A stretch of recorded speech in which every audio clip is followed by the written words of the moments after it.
तो हेलो परिंदों, कैसे हो आप लोग और आप लोगों की पढ़ाई कैसी चल रही है। सभी परिंदे, मेरे बेस्ट परिंदे, बायोमन के परिंदे ना नीचे बॉक्स में कमेंट करके बता देंगे कि बच्चे कैसे हैं और उनकी पढ़ाई किस प्रकार से चल रही है। इसको भी आप लोग ज़रूर से ज़रूर बता दीजिए। आज हम लोग पढ़ने वाले हैं बायोटेक्नोलॉजी, जैव प्रौद्योगिकी का पार्ट 2, ठीक है, भाग 2। क्योंकि आप लोगों ने बायोटेक्नोलॉजी को पार्ट 1 बहुत अच्छे तरीके से आप लोग पढ़ चुके हैं और काफ़ी बच्चों ने पार्ट 1 को बहुत ज़्यादा प्यार दिया है, ठीक है। तो आप लोगों को मैं तहे दिल से शुक्रिया अदा करना चाहता हूं कि आप लोग ना एक बेस्ट वे में पढ़ रहे हैं। आप लोग अपनी पढ़ाई को लेकर के सीरियस हैं और यदि आप ऐसे ही अपना काम करते रहे ना तो आपको सफलता प्राप्त करने में ना ज़्यादा वक्त नहीं लगेगा, ज़्यादा समय नहीं लगेगा। तो चलिए बिना किसी हम लोग बात के हम लोग स्टार्ट करते हैं बायोटेक्नोलॉजी का पार्ट 2, ठीक है। तो आपको प्रॉपरली पता है कि जब मैं बायोटेक्नोलॉजी आप लोगों को पढ़ाता हूं तो वहां पे मैं जहां तक है आप लोगों को टोटल एनसीईआरटी को लेकर के पढ़ाता हूं। टोटल आपको एनसीईआरटी बोर्ड से पढ़ाता हूं, ठीक है। एनसीईआरटी बोर्ड नहीं, एनसीईआरटी बुक से, ठीक है। तो आप लोगों ने भाग 1 को काफी अच्छे तरीके से समझा और आप लोगों ने समझा भाग 1 में कि बायोटेक्नोलॉजी क्या है, जैव प्रौद्योगिकी क्या है, उसके कितने प्रकार के भाग होते हैं, किस प्रकार से किया जाता है, समझा ना। भाग 2 में हम लोग ये समझेंगे कि बायोटेक्नोलॉजी, जैव प्रौद्योगिकी के समय कौन कौन सी चीजों की आवश्यकता होती है, किन किन साधनों की जरूरत होती है। जैसे समझो, जैसे हमको घर बनाने के लिए किसकी जरूरत होती है। घर बनाने के लिए पहले हमको जमीन की जरूरत होती है, फिर ईंटों की जरूरत होती है, फिर लोहे सरिया की जरूरत होती है, फिर सीमेंट की जरूरत होती है। अब आप लोगों को लग रहा होगा यार ये तो पूरा मिस्त्री ही बन गया, है ना। अरे भैया इतना पता है हमें, इतना सब चीजों के बारे में नॉलेज रखता हूँ, है ना, पढ़ा लिखा हूँ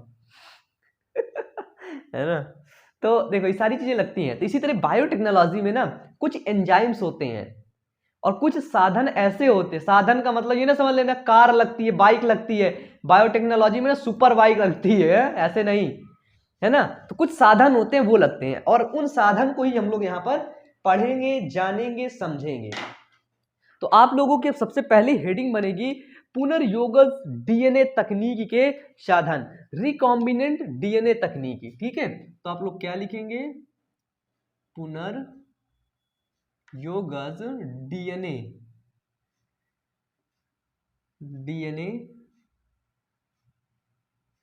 तकनीक के साधन। एक्चुअली गांव की तरफ के लोग साधन का मतलब यही होता है ना, बाइक वगैरह, कार वगैरह होता है ना। साधन मतलब कि आपके पास साधन है ना। आप किससे जा रहे हैं, साधन से जा रहे हैं। आपके पास साधन है या नहीं आप पहले से बता दीजिए, है ना। आप कोई चाचा जा रहे हैं, लिवाई लेते जाएंगे। तो देखिए क्या होता है कि एनसीईआरटी क्या लिखता है कि अनुवांशिक इंजीनियरिंग या फिर पुनर्योगज डीएनए तकनीकी तभी संपादित हो सकती है जब हमारे पास तकनीक के साधन उपस्थित हों, ठीक है। तो देखिए अनुवांशिक इंजीनियरिंग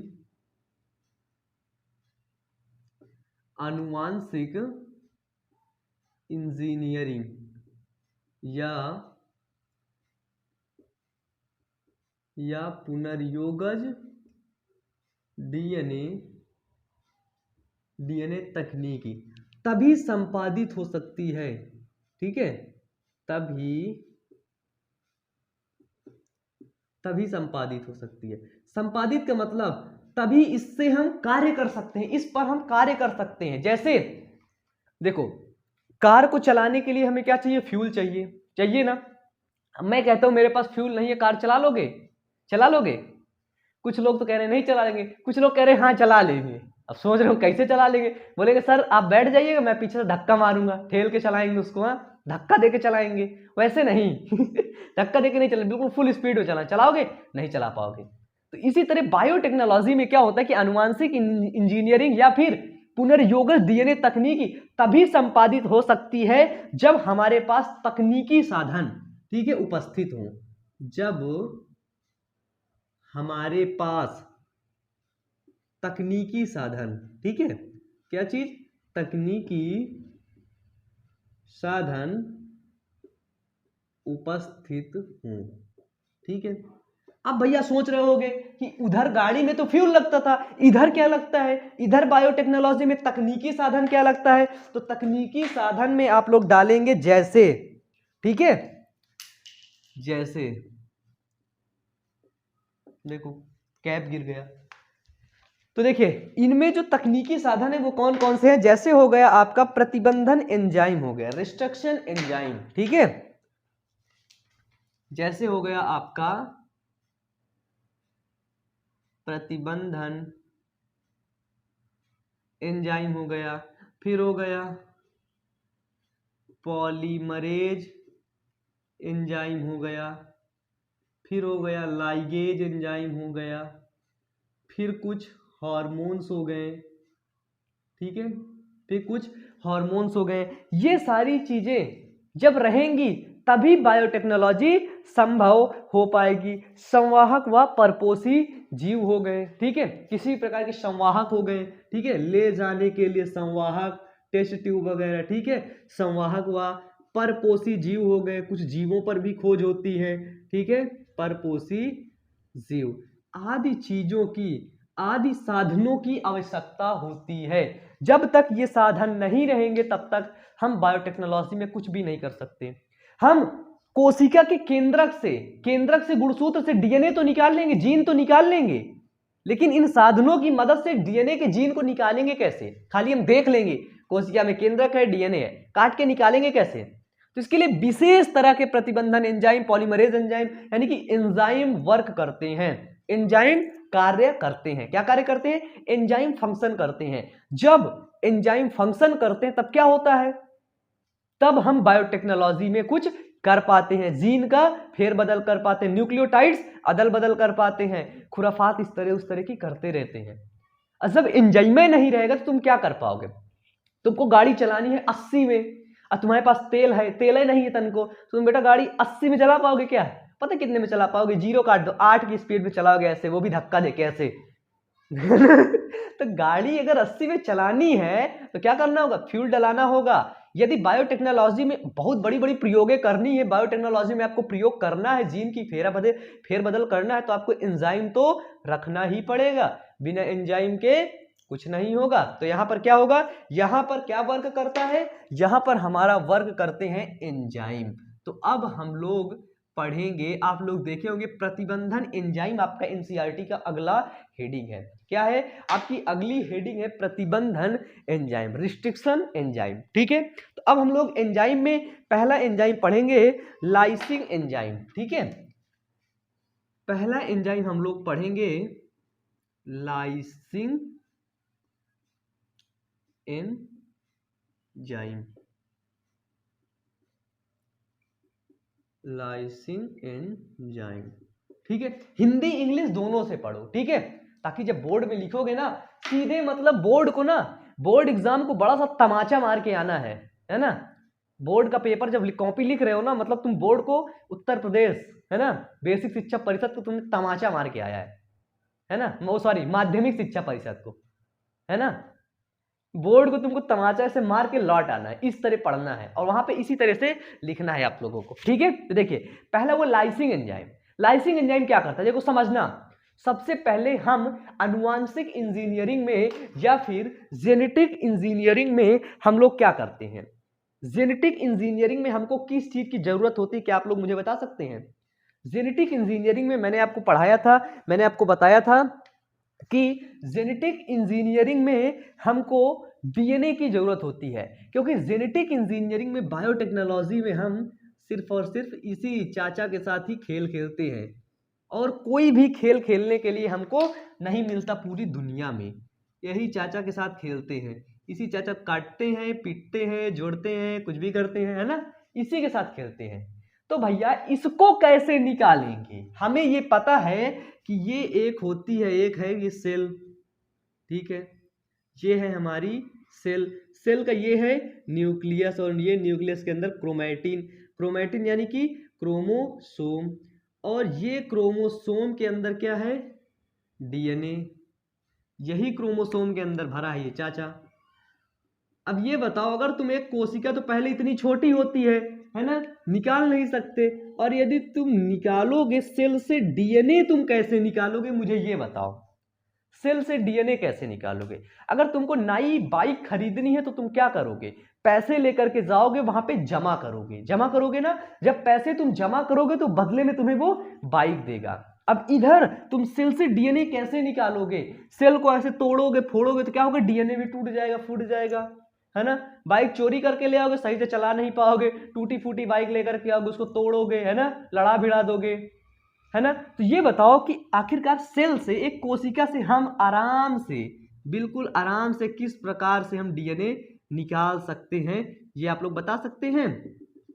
इसीलिए हम लोग पढ़ते हैं लाइसोजाइम एंजाइम, इसीलिए पढ़ते हैं लाइसिंग एंजाइम।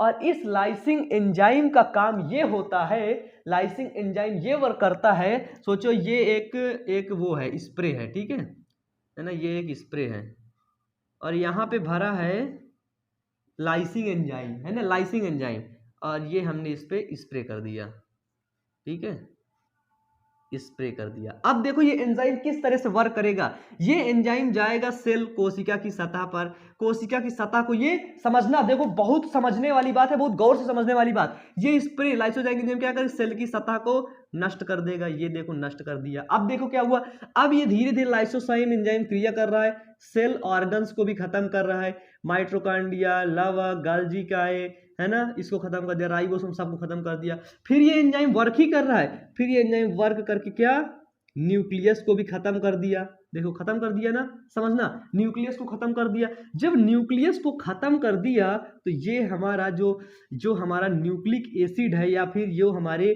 क्रोमोसोम है, क्रोमोसोम, या फिर जो हमारा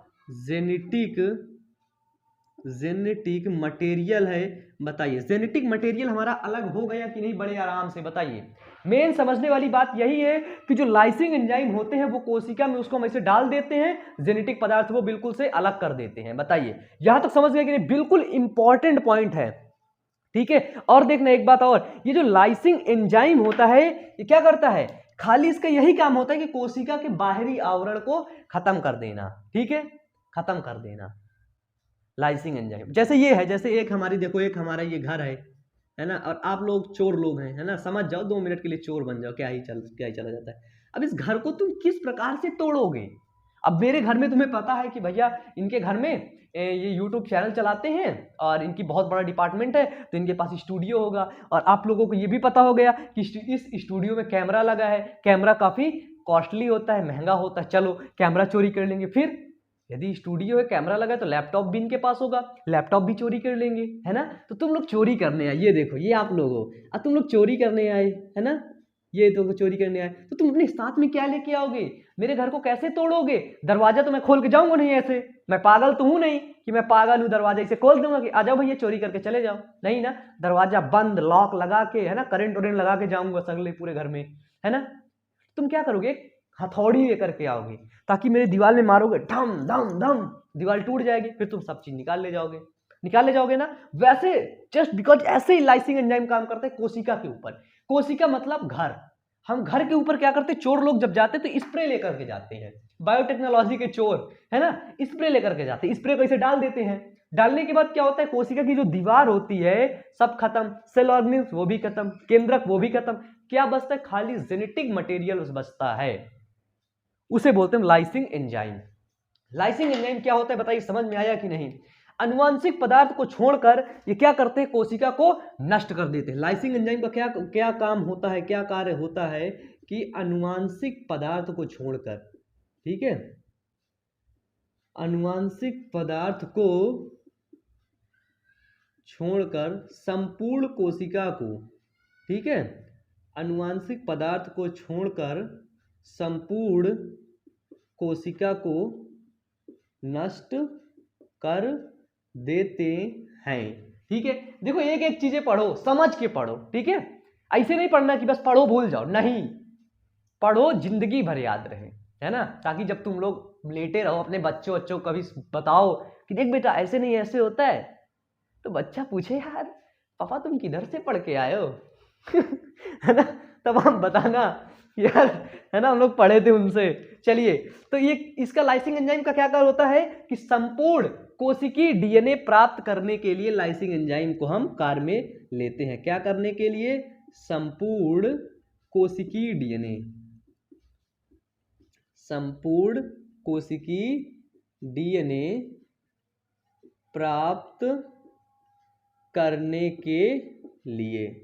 ठीक है, मतलब कि पूरे कोशिका के डीएनए को प्राप्त करने के लिए हम लाइसिंग एंजाइम का प्रयोग करते हैं। अब ये लाइसिंग एंजाइम तो खाली ये एक ब्रांड है, लाइसिंग एंजाइम मतलब ब्रांड। अब इस ब्रांड का कोई एक काम होगा, एक एंजाइम ऐसा होगा जो काम कर रहा होगा मेन, है ना। हमने जैसे बता दिया, आपका कोई भी ब्रांड ले लो, जैसे ले लो फास्ट ट्रैक। फास्ट ट्रैक कई कई चीजें बनाती है, ऐसा नहीं कि फास्ट ट्रैक सिर्फ घड़ी ही बनाती है, फास्ट ट्रैक कई कई चीजें बनाती हैं, है ना। तो फास्ट ट्रैक क्या बनाती है? तो लाइसिंग एंजाइम जो मेन वर्क कौन करता है, लाइसिंग एंजाइम कौन है, तो उसका उदाहरण ले लो और वो है लाइसोजाइम एंजाइम। कौन सा एंजाइम है? Lysozyme enzyme. ठीक है, रेड से लिख देता हूं इसको, लाइसोजाइम एंजाइम, लाइसोजाइम एंजाइम। ये देखिए, ये है लाइसोजाइम एंजाइम। और ये एंजाइम क्या करता है? ये एंजाइम कोशिका के पूरे कवरेज को हटा देता है, जेनेटिक मटेरियल छोड़ देता है। अब हमें क्या करना है? अब बायोटेक्नोलॉजी को पता हो गया कि हमको क्या मिल गया? जेनेटिक मटेरियल मिल गया, यानी कि हमको आनुवांशिक पदार्थ मिल गया। अरे गजब चाचा, खुश हो गए वैज्ञानिक लोग, हमको आनुवांशिक पदार्थ मिल गया। अब आनुवांशिक पदार्थ मिल गए, अब हम क्या करेंगे? अब हम इसी आनुवांशिक पदार्थ, इसी जेनेटिक मटेरियल पर काम करेंगे। और जेनेटिक मटेरियल आनुवांशिक पदार्थ क्या है? तो आनुवांशिक पदार्थ है डीएनए। आनुवांशिक पदार्थ क्या होता है? आपको पता है, डीएनए। डीएनए का फुल फॉर्म क्या होता है? तो होता है डीऑक्सी राइबो न्यूक्लिक एसिड। ठीक है, डीएनए का फुल फॉर्म क्या होता है? Deoxy ribo nucleic acid. अब डीएनए की बात आ गई तो बच्चे मैं आपको बता दूं कि यदि आप क्लास 12th में हैं और अभी तक आपने क्लास 12th बायोलॉजी का जो वंशागति का आणविक आधार है ना, वंशागति का आणविक आधार, यदि आप लोगों ने अभी उस चैप्टर को नहीं देखा है ना, तो आप लोग उस चैप्टर को देख लीजिए, क्योंकि वंशागति का आणविक आधार होता है डीएनए। और हम उस चैप्टर में हम बेसिकली पूरा ना डीएनए के बारे में पढ़े हैं, है ना। मैं लिटरली बता रहा हूं कि उस वीडियो को देखने के बाद ना डीएनए के साथ आप खेलोगे, इतना बेहतरीन तरीके से समझ जाओगे, इतना एक एक नाम तक तुम लोगों को रटे रहेंगे। अब पूछोगे वो वीडियो सर कहां पे मिलेंगे? तो देखो, वो वीडियो आपको चैनल की प्लेलिस्ट पर मिलेंगे। कहां पर? प्लेलिस्ट पर। तो आप लोग जाइए, चैनल की प्लेलिस्ट है क्लास 12th बायोलॉजी के नाम से, और उस प्लेलिस्ट पर चेक करोगे तो वहीं पर सारे वीडियोस अपलोड हैं। और आगे बढ़ने से पहले थोड़ा सा मैं आप लोगों को बता दूं कि एक हमारा दूसरा चैनल है, और उस चैनल का नाम है बायो अमन मोटिवेशन। और वो मोटिवेशनल चैनल नीचे उसकी डिस्क्रिप्शन बॉक्स में लिंक दी गई है, तो वहां पर भी जाकर के आप लोग मोटिवेशनल वीडियोस को देखा करिए। ठीक है, ताकि जब आप पढ़ते समय बोर हो जाए ना, आपको मोटिवेशन की जरूरत पड़े ना, तो बायो अमन मोटिवेशन है आपके लिए। ठीक है, बायो अमन फैकल्टी के अंदर आ गए हो ना, तो बाहर नहीं जाना पड़ेगा, सब कुछ यही मिलेगा। पानी भी इधर ही मिलेगा, खाना भी इधर ही मिलेगा, नौकरी भी इधर ही मिलेगी, है ना, सोने को भी इधर ही मिलेगा, सब कुछ मिलेगा। ठीक है, आराम से तुम लोग पढ़ो। चलिए, तो इतना आप लोगों को हो गया लाइसिंग एंजाइम। तो मैं देखिए आपकी स्क्रीन से हट जाता हूं, तो आप लोग क्या करेंगे, इसको स्क्रीनशॉट ले लीजिए, इसको अपने कॉपी में नोट डाउन कर लीजिए। तो अब हम इसको मिटा देते हैं और फिर हम लोग बढ़ते हैं आगे। ठीक है, तो चलिए इसका स्क्रीनशॉट ले लीजिए, और मैं कहता हूं आप लोग नोट्स बनाते रहिए। ठीक है, इंस्टाग्राम में अधिकतर बच्चों का मैसेज यही होता है, सर हमें नोट्स चाहिए। अरे बेटा, नोट्स तो तुम लोग बनाओ ना, बनाओ, काफी इंटरेस्टिंग है। चलिए मिटा दे इसको, नीचे मिटा दे लाइसिंग एंजाइम को, बताइए। चलिए यहां से ऊपर से मिटा देते हैं, नहीं नीचे से, इतना ही मिटा देते हैं। ठीक है, ऊपर वाला लिखा रहने दो, लाइसिंग एंजाइम। देखो, बायो अमन फैकल्टी के अंदर ये नहीं है, पढ़ाई का मतलब बोरिंग बिल्कुल भी नहीं, क्योंकि हम जो पढ़ाते हैं ना, बोर बिल्कुल नहीं होने देते बच्चों को, है ना। कि बायो अमन से जब वो बच्चा पढ़ने आए तो कहीं ना कहीं उसको ये ना लगे कि अबे बोरिंग सब्जेक्ट, बोरिंग टीचर, पढ़ने जा रहे, नहीं, उसको एक एनर्जेटिक फील हो, यार हम अच्छा पढ़ने जा रहे हैं, ब्रांड से पढ़ेंगे। ठीक है, चलिए दूसरा नंबर, पहला नंबर हमने पढ़ा लाइसिंग एंजाइम, और दूसरा नंबर होता है हमारा क्लीविंग एंजाइम। क्या आता है? Cleaving enzyme. ठीक है, पहला क्या हुआ हमारा, पहला हुआ हमारा लाइसिंग एंजाइम, और लाइसिंग एंजाइम क्या वर्क करता है, जेनेटिक मटेरियल को अलग कर देता है। क्लीविंग एंजाइम, क्लीविंग एंजाइम क्या होता है, तो देखिए क्लीविंग एंजाइम इंग्लिश से भी पढ़ो ना, ताकि एग्जामिनर देख के ना पागल हो जाए, ये बच्चा पढ़ के किधर से आया है, मैं घर का नंबर निकाले, बोले यार तुम पढ़े कहाँ से हो, पहले ये बता दो हमें है ना। तो देखो जो क्लीविंग एंजाइम होता है ना, क्लीविंग एंजाइम को हम लोग आणविक कैंची भी बोलते हैं, क्या बोलते हैं, आणविक कैंची, या फिर इसको प्रतिबंधन एंजाइम के नाम से भी जानते हैं। आपका नेक्स्ट हेडिंग है प्रतिबंधन एंजाइम, ठीक है, प्रतिबंधन एंजाइम, इसको हम लोग आणविक कैंची के नाम से भी बच्चे जानते हैं, ठीक है। तो देखिए इस एंजाइम की सहायता से क्या किया जाता है, जो क्लीविंग एंजाइम होते हैं वो 3 प्रकार के होते हैं, exonuclease, endonuclease, restriction endonuclease enzyme. इस एंजाइम की सहायता से क्या किया जाता है, तो हमने लाइसिंग एंजाइम में क्या किया, जेनेटिक पदार्थ यानी कि डीएनए को निकाल लिया। अब इस एंजाइम की सहायता से क्या किया जाता है, देखिए इस एंजाइम की सहायता से डीएनए को काटा जाता है, ठीक है, कटिंग की जाती है। डीएनए की कटिंग किस एंजाइम की सहायता से की जाती है, तो वो एंजाइम है क्लेविंग एंजाइम। डीएनए को कट करते हैं, डीएनए को कट करते हैं। और क्लेविंग एंजाइम ना 3 प्रकार के होते हैं, कितने प्रकार के, 3 प्रकार के। पहला हो गया आपका एक्सोन्यूक्लियस, ठीक है, पहला एंजाइम हो गया हमारा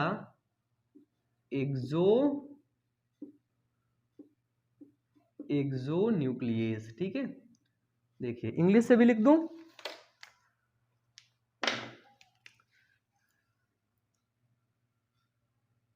एक्सोन्यूक्लियस, ठीक है। ये 3 प्रकार के होते समझना, ये है हमारा ए नंबर, ठीक है। ए नंबर आता है एक्सोन्यूक्लियस। अब एक्सोन्यूक्लियस क्या करता है, हमें पता है कि जो प्रतिबंधन एंजाइम जितने भी है ना, सॉरी हाँ क्लेविंग एंजाइम, आणविक कैंची, वो क्या करते हैं, डीएनए के खंड को काटते हैं। तो हमने ये बना लिया अपना डीएनए, ठीक है। ये डीएनए को आपको पता है कि एक होता है, ये हुआ जैसे 5 डैश, तो ये जो संरचना जाएगी नीचे वाली ये क्या होगी 3 डैश, यदि ये 3 डैश है तो ये क्या होगा 5 डैश, ठीक है। अब देखिए कि एक्सोन्यूक्लियस किस तरह अपना फंक्शन करता है, किस तरह वर्क करता है। तो देखिए जो एक्सोन्यूक्लियस होता है ना, वो डीएनए को किधर से काटेगा, डीएनए को बिल्कुल वो छोर पे काटेगा, बिल्कुल छोर पे, इधर ही किनारे पे, है ना। उसका 3 डैश और 5 डैश उसको वो अलग कर देगा, वही होता है एक्सोन्यूक्लियस, ठीक है। एक्सोन्यूक्लियस हमेशा उसके छोर पर उसको कट करेगा, उसको बीच में या और कहीं भी नहीं कट करेगा। जैसे यह इतना हो गया, ये इसको ही कट कर दिया, ये इधर भी हो गया, ये इतना कट कर दिया, है ना। तो एक्सोन्यूक्लियस एंजाइम हमेशा डीएनए के छोर पर उसको डीएनए को कट करता है। तो आपका एनसीईआरटी इस पर क्या लिखता है, आप लोग इसकी डिफिनीशन क्या लिखेंगे कि ये एंजाइम हमेशा डीएनए को किनारों या फिर अंतिम छोरों पर काटती है।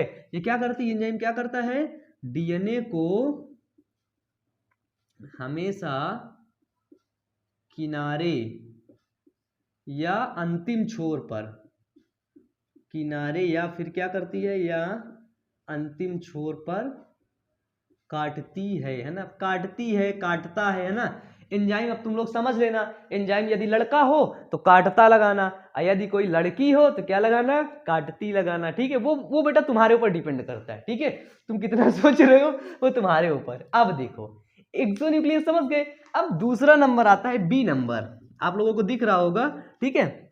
बी नंबर आएगा एंडोन्यूक्लियस, ठीक है। देखना बी नंबर आता है एंडोन्यूक्लियस, लिख लो, ब्लैक से लिख दो, ज्यादा दिखेगा ना तुम लोगों को, ज्यादा दिखेगा, ज्यादा पढ़ोगे। और देखो बच्चे देख रहे होंगे, लेकिन लाइक अभी तक किसी ने ना किया होगा ना। देख लेता हूं 5-5 हजार 6-6 हजार व्यूज आ जाते हैं, लेकिन लाइक मात्र 10-15-20। यार इतना इतना इतना मत तो करो, लाइक को घर में ले जाओगे क्या, पहले सभी बच्चे तुरंत वीडियो को रोक करके पहले लाइक करो, वीडियो को पहले लाइक करो, जल्दी से लाइक करो यार। तुम लोग लाइक करो, कमेंट तो तुम लोग करते ही नहीं हो, पता नहीं तुम लोगों को बिल्कुल आवाज ही नहीं निकलती जैसे। यार कमेंट करो ना नीचे कमेंट बॉक्स में, ताकि मैं भी तुम लोगों की भावनाओं को समझ पाऊं ना, तुम लोग सोचते क्या हो। तो देखो हमने देख लिया कि जो एक्सोन्यूक्लियस था वो डीएनए को हमेशा किनारों पर काटता है, छोरों पर काटता है। जो एंडोन्यूक्लियस एंजाइम होता है वो क्या करता है, वो डीएनए को हमेशा बीच में काटेगा। कहां पर काटेगा, डीएनए को बीच में काटता है। ठीक है, ये देखो ऐसे, ये कट कर दिया,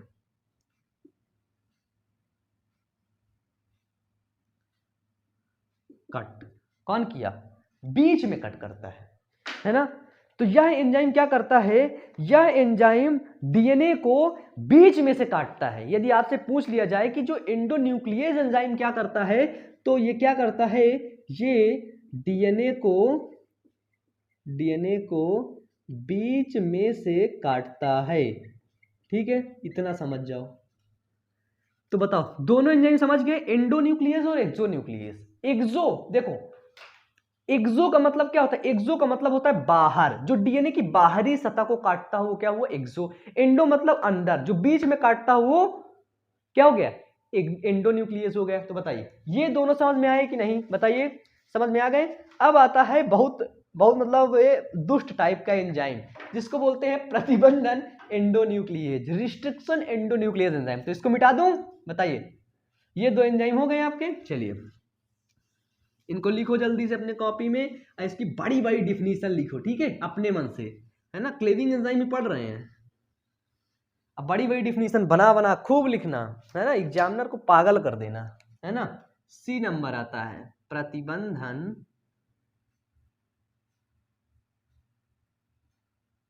प्रतिबंधन एंडोन्यूक्लियेज, है ना। क्या होगा, रिस्ट्रिक्शन एंडोन्यूक्लियेज एंजाइम, है ना, रिस्ट्रिक्शन एंडोन्यूक्लियेज एंजाइम, प्रतिबंधन एंडोन्यूक्लियेज एंजाइम। ठीक है, तो रिस्ट्रिक्शन एंडोन्यूक्लियेज एंजाइम क्या किया, हमने दो एंजाइम को पढ़ लिया।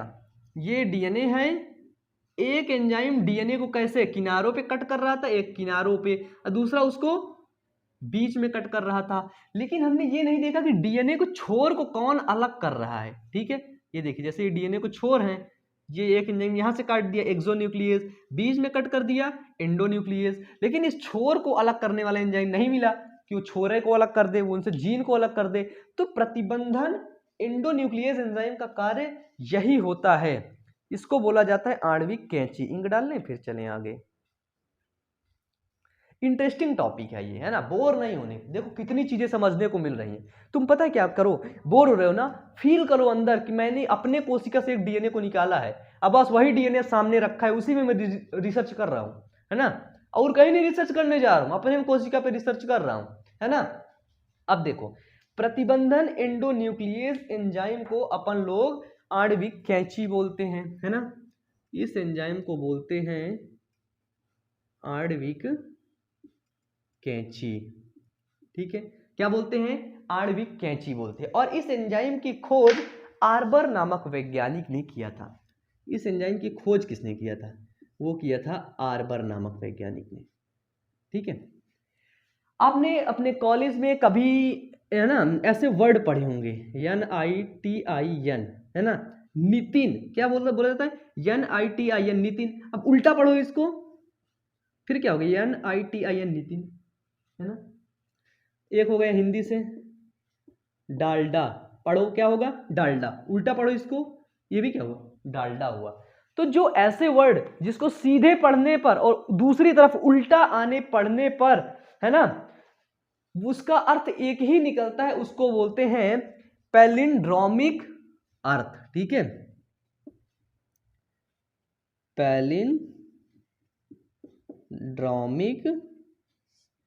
पैलिंड्रोमिक, है ना, पैलिंड्रोमिक इसको बोलते हैं, है ना, पैलिंड्रोमिक शब्द है ये, है ना। तो जो प्रतिबंधन एंडोन्यूक्लियस एंजाइम होता है ना, वो सिर्फ पैलिंड्रोमिक अणु पर ही काटता है, समझ लो बस। अब पैलिंड्रोमिक अनुक्रम क्या होते हैं डीएनए अणु में, आप लोगों को पता है कि जो डीएनए होता है उनमें क्या होते हैं, ए एडेनिन, एडेनिन डबल बॉन्ड के साथ थाइमिन से जुड़ता है, गुआनिन ट्रिपल बॉन्ड के साथ साइटोसिन से जुड़ता है। ऐसे अनुक्रम, ऐसे चेन बनी रहती है। ठीक है, तो देखो इनको बोलते हैं पॉलिंड्रोमिक। ठीक है, पैलिंड्रोमिक अनुक्रम, पैलिंड्रोमिक शब्द है ना, पैलिंड्रोमिक शब्द इनको बोलते हैं। समझना कि प्रतिबंधन एंडोन्यूक्लियस एंजाइम किस तरह से काटता है। तो देखो सबसे पहले हमने ये बनाया डीएनए, है ना, ये हमने बना लिया डीएनए। अब हमने डीएनए पर बनाया अनुक्रम, है ना, ये हमने क्षारों को बिछाया, नाइट्रोजनी बेसिस है ना, ये जुड़ेंगे। अब पैलिंड्रोमिक अनुक्रम क्या होते देखना, पैलिंड्रोमिक अनुक्रम है हमारा GAATTC। क्या है यहाँ पे हमने लिखा GAATTC, है ना, ये है 5 डैश, ये है 3 डैश, ये है 3 डैश, ये है 5 डैश। अब देखो इसको इधर से पढ़ो, क्या मिलेगा, GAATTC। उल्टा आओ, उल्टा आने पर क्या होगा, देखो C के स्थान पर C किससे जुड़ता है, बिल्कुल सही, C G से जुड़ता है। T किससे जुड़ता है, A से, ट्रिपल बॉन्ड के साथ, ये डबल बॉन्ड के साथ जुड़ेगा, फिर ये भी डबल बॉन्ड के साथ जुड़ेगा A, फिर ये एडेनिन थाइमिन से जुड़ेगा, फिर डबल बॉन्ड थाइमिन, फिर ये ट्रिपल बॉन्ड साइटोसिन। पढ़ो इसको, इस क्रम में जाओ, इसको GAATTC, फिर उल्टा आओ GAATTC, सोचो GAATTC, GAATTC, ये क्या हुआ, ये हुआ पैलिंड्रोमिक। ठीक है, पैलिंड्रोमिक अनुक्रम। जैसे NITIN, NITIN, उल्टा पढ़ो इसे, NITIN, इसे बोलते पैलिंड्रोमिक अनुक्रम। तो ये देखो जो प्रतिबंधन एंडोन्यूक्लियस एंजाइम होता है ना, वो पैलिंड्रोमिक अनुक्रम पर ही काटता है। ठीक है, इस डीएनए को। और देखना इसके पास इधर जैसे A है, G है, T है, एडेनिन थाइमिन से, साइटोसिन से, एडेनिन से, है ना, फिर A G C T, है ना, थाइमिन से, गुआनिन से, साइटोसिन से, गुआनिन से, एडेनिन से। तो ये और किसी से इसका कोई भी मतलब नहीं होगा। इस जो अणु होगा ना, इसका और किसी से भी कोई मतलब नहीं होगा। ये एंजाइम इसको सिर्फ यहीं से इसको डीएनए को अलग कर देगा। ठीक है, ये एंजाइम डीएनए को इधर से चुपचाप ये अलग कर देगा GAATTC से। कैसे अलग कर देगा, इसी जगह से काट देगा। तो डीएनए हमारा क्या बनेगा, डीएनए हमारा क्या बनेगा, डीएनए के जो ऊपर वाले छोर हैं वो अलग हो जाएंगे, नीचे वाले छोर अलग हो जाएंगे। तो इस तरह से एक संपूर्ण हमको जीन देखने को मिल जाता है। अब जैसे देखो अलग कैसे होते, जैसे देख लो, यहां से काटा, जी के पास से काटा, ठीक है, जी के पास से हमने कटवाया डीएनए को, है ना, इसी वजह से काटा, छोर से ये हुआ, ये गया, नीचे वाले छोर तो लिखे ही जाएंगे ना बच्चे, बताइए। तो ये ऊपर वाला छोर हुआ हमारा जी, ठीक है, फिर नीचे वाला क्या था, CTTA, है ना, AA, है ना, AA, ठीक है, AA हो गया। अब इधर वाला छोर क्या बचता है हमारा, इधर वाला छोर देखना, इधर छोर हमारा कहां से आएगा, इधर का छोर आएगा AATTC, क्या आएगा AATTC, है ना, C जुड़ेगा ग्वानिन से। तो देखिए अगर ये डीएनए, सोचो ये डीएनए अगर आगे आ जाएगा, इधर आगे जुड़ेगा, तो क्या ये डीएनए नहीं बना लेगा, एडेनिन एडेनिन, थाइमिन थाइमिन से जुड़ेगा, थाइमिन थाइमिन, एडेनिन एडेनिन से जुड़ेगा। तो ये क्या है, ये पैलिंड्रोमिक अनुक्रम है। जैसे GAATTC, फिर C से क्या जुड़ेगा, GAATTC। तो ये क्या हुए, ये हमारे पैलिंड्रोमिक अनुक्रम हुए। और प्रतिबंधन एंडोन्यूक्लियस एंजाइम सिर्फ और सिर्फ डीएनए को पैलिंड्रोमिक अनुक्रम पर ही काटता है, याद रख लो। जैसे दूसरा पैलिंड्रोमिक अनुक्रम आपको बता दूं, GGCC है, वापिस आओ, वापिस आने में क्या, साइटोसिन किससे जुड़ेगा, ग्वानिन से। तो GGCC, ये क्या हुआ, ये पैलिंड्रोमिक अनुक्रम हुआ। ठीक है, क्या हुआ, पैलिंड्रोमिक अनुक्रम हुआ। जैसे एक और हो सकता है AAGCTT, ठीक है, क्या है AAGCTT। अब देखो TT के स्थान पर क्या होगा, AAC के स्थान पर G, फिर G के स्थान पर CAA। अब जोड़ना इसको, AAGCTT, AAGC सॉरी एडीन के साथ थाइमिन जुड़ेगा ना, TT, AAGCTT, AAGCTT। तो देखो समझ जाओ कि पैलिंड्रोमिक अनुक्रम होते हैं, और वो अनुक्रम क्या होते हैं, सीधे जाने पर वही हो और वापस लौटते समय पर वही हो, वही अनुक्रम पर डीएनए काट देगा। और ये एंजाइम सोचो, इतने एंजाइम को यदि काटेगा पैलिंड्रोमिक अनुक्रम पर, तो ये एक प्रकार का हमारा हुआ जीन, स्पेसिफिक जीन हुआ। ठीक है ना, ये हुआ हमारा जीन। और इस जीन पर कुछ अलग विशेषताएं होंगी, और वही अलग विशेषताएं हम लोग क्या करेंगे, नए जीवधारी पर डालेंगे। तो समझ आ गया। और इस एंजाइम को काटने के लिए ना, इस एंजाइम में इसके कई प्रकार के एंजाइम होते हैं। तो ये एंजाइम इको है ना, इको R1 एंजाइम इसको काटता है। ठीक है, प्रतिबंधन एंडोन्यूक्लियस का इको R1 एंजाइम क्या करता है, इस डीएनए को काटता है। और देखो इको R1 हो गए आपके, और एंजाइम हो गए आपके हिंड सेकेंड, फिर आता है हमारा हिंड है ना थर्ड। ये हो गए सारे हमारे एंजाइम। और वो होता है हमारा है ना SMA फर्स्ट, SMA फर्स्ट हो गया। एक होता है बॉम्ब है ना, एक होता है बॉम्ब फर्स्ट है ना, बॉम्ब फर्स्ट। तो ये एंजाइम आपको आगे नेक्स्ट लेवल पर पढ़ना पड़ेगा। ठीक है, तो देखिए सबसे पहले यदि पूछ लिया जाए कि देखिए डीएनए तो हम निकाल लिए थे, लेकिन हम डीएनए को काट नहीं पा रहे थे, डीएनए से हम लोग ना जीन नहीं बना पा रहे थे। और जीन बनाने के लिए जीने ट्रांसफर होते हैं, पता है ना, जीन ही ट्रांसफर होते हैं। यानी कि हम तेल तक पहुंच गए थे, है ना, पेट्रोल तक हम पहुंच गए थे, लेकिन हम पेट्रोल निकाल नहीं पा रहे थे, हमारे पास डिब्बा नहीं था निकालने के लिए। डिब्बा मतलब प्रतिबंधन एंडोन्यूक्लियस एंजाइम नहीं था डीएनए को काटने के लिए, अब हमको डिब्बा मिल गया। प्रतिबंधन एंडोन्यूक्लियस एंजाइम सबसे पहली बार हमको मिल गया, और सबसे पहला प्रतिबंधन एंडोन्यूक्लियस एंजाइम यदि आपसे पूछा जाए तो वो है हिंड सेकेंड। क्या है, हिंड सेकेंड। हिंड सेकेंड क्या है, प्रतिबंधन है ना, प्रतिबंधन सबसे पहला प्रतिबंधन एंडोन्यूक्लियस एंजाइम है हिंड सेकेंड, जिसकी खोज नेथॉन्स और स्मिथ ने किया था। किसकी, नेथॉन्स और स्मिथ। नेथॉन्स और स्मिथ ने इसकी खोज किया था कब, 1970 में नेथॉन्स और स्मिथ ने हिंड सेकेंड की खोज किया था। और इको R1 की खोज आर्बर नामक वैज्ञानिक ने किया था।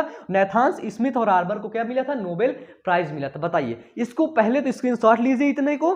ठीक है, नीचे वाला नहीं दिख रहा होगा, वो है बाम फर्स्ट। ठीक है,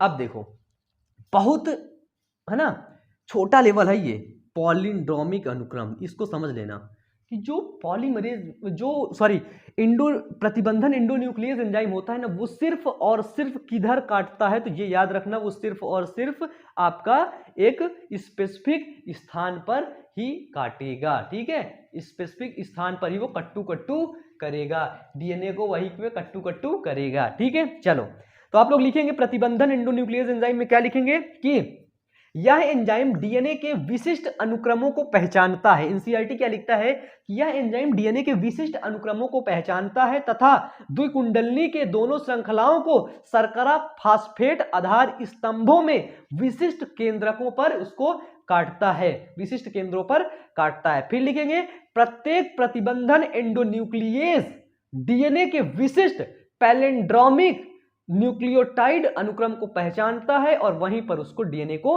काटता है, जो जीन का निर्माण करता है। ठीक है, ठीक है, चलिए ये आपका क्लियर हुआ। ठीक है, इतना क्लियर हुआ कि नहीं बताइए। और लिख लिए, और नीचे लिखेंगे कि सबसे पहला प्रतिबंधन एंडोन्यूक्लियस एंजाइम कौन सा था, वो था 1970 में खोजा गया नेथॉन्स और स्मिथ ने, वो था हिंड सेकेंड। ठीक है, और लिखेंगे एक चीज कि इस एंजाइम की वजह से जैव प्रौद्योगिकी में सफलता प्राप्त हुई है। यदि रिस्ट्रिक्शन एंडोन्यूक्लियस एंजाइम ना होता तो क्या जैव प्रौद्योगिकी में हम लोग आज ये जैव प्रौद्योगिकी के चैप्टर हमको नहीं पढ़ने होते। मतलब इनको इनको इनको कुछ कहो, आर्बर को भी कहो, नेथॉन्स और स्मिथ को, यही तीनों मिलकर के एंजाइम को खोजें, ये एंजाइम को खोजें, जैव प्रौद्योगिकी की खोज हो गई। इन्हीं की वजह से हमको पढ़ना पड़ रहा है। अब सोचो अगर हमारे पास तेल ना होता, फ्यूल ना होता, डीजल पेट्रोल ना होता, तो क्या हम बाइक को दौड़ा पाते, ना दौड़ा पाते ना। इसलिए अगर ये यही एंजाइम मेन यही है प्रतिबंधन एंडोन्यूक्लियस जो कटिंग करता है, कट कट कट। आप लोगों को पता है बिना कैंची के कुछ नहीं होता है ना, इस दुनिया में भी कैंची का बहुत काम होता है ना। सब चीज को आप लोग देख, कपड़े को भी कैंची से काटते हैं, है ना, बाल भी कैंची से काटते हैं है ना, सभी चीजें कैंची का बहुत उपयोग है। ठीक है, चलिए इसको लिख लीजिए, मिटा दे। फिर एक छोटा सा टॉपिक है जीन संबंधी तकनीक, तीसरा नंबर। ठीक है, इसको मिटा दे। चलो नोट्स बनाना, और देखो बायोटेक्नोलॉजी की नोट्स ना मैं सभी की देखूंगा, और सभी बच्चे बायोटेक्नोलॉजी की नोट्स मुझको इंस्टाग्राम पर मैसेज करेंगे। ठीक है ना, इंस्टाग्राम की जो लिंक है ना वो नीचे डिस्क्रिप्शन बॉक्स पे मेरे दी गई है। ठीक है, तो सभी मेरे प्यारे बच्चे इंस्टाग्राम पर हमको अपने हैंड राइटिंग में बनाई गई नोट्स को हमको दिखाएंगे। ठीक है, और जो मैं पढ़ाता हूँ वो तो खैर मेरी हैंड राइटिंग की नोट्स है ना। ये देखिए एनसीईआरटी से, हर जगह से रिसर्च एनालिटिक करके बहुत अच्छा कंटेंट लेकर के आता हूँ, तब पढ़ाता हूँ। ठीक है, तीसरा नंबर था जीन संबंधी तकनीकी। ठीक है, क्या होता है जीन संबंधन, सॉरी जीन संबंधन तकनीकी। जीन संबंधन तकनीक में क्या होता है, जीन के लेवल पर खेल होता है। अब जैसे हमने एक प्लाज्मिड डीएनए ले लिया, क्या ले लिया, हमने एक प्लाज्मिड ले लिया। ठीक है, प्लाज्मिड डीएनए कैसा होता है, पहले आप लोगों ने पढ़ा था, ये होता है। अब हमने प्लाज्मिड डीएनए को इतना भाग हमको काट करके अलग करना है। ठीक है, ये देखिए ये है वो प्लाज्मिड डीएनए। अब फिर हमको इस डीएनए में एक छोटा सा जो जीन है ना उसको जोड़ना है। ये देखिए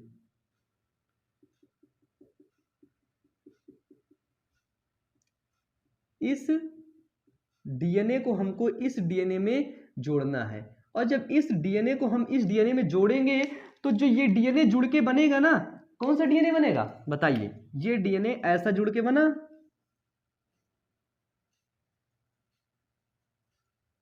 ये देखिए बताइए, पार्ट 1 में मैंने आपको बताया था कौन सा डीएनए, बिल्कुल सही बोल रहे हो, पुनर्योगज डीएनए, जिसको क्या बोलते हैं, रिकॉम्बिनेंट डीएनए, पुनर्योगज डीएनए। अब हमको ये बताओ कि ये डीएनए आपस में जुड़ कैसे गया। मेन बात यही आती है कि आखिरकार ये जुड़ कैसे गया, है ना, जीन संबंधी तकनीकी। ये डीएनए आपस में जुड़ा कैसे, हमें ये बताओ। फेविक्विक लेके थोड़ी ना कोई बैठा था, फेविक्विक दो दो बूंद डाला जुड़ गया, नहीं ना। तो इसमें जोड़ने के लिए एक एंजाइम कार्य करता है, और उस एंजाइम का नाम है लाइगेज। ठीक है, क्या है, लाइगेज एंजाइम। जो वो एंजाइम होता है जोड़ने के लिए, डीएनए के खंडों को जोड़ने के लिए एंजाइम वर्क करता है, एंजाइम फंक्शन करता है, और उस एंजाइम को बोलते हैं लाइगेज एंजाइम। लाइगेज एंजाइम क्या करता है, डीएनए के खंडों को जोड़ देता है।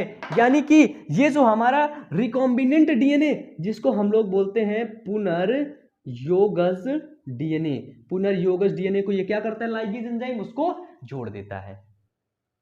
ये हुआ इतना। आज सॉरी, मन लगा के पढ़ाया काफी, मैं बहुत थक चुका हूं अब, है ना।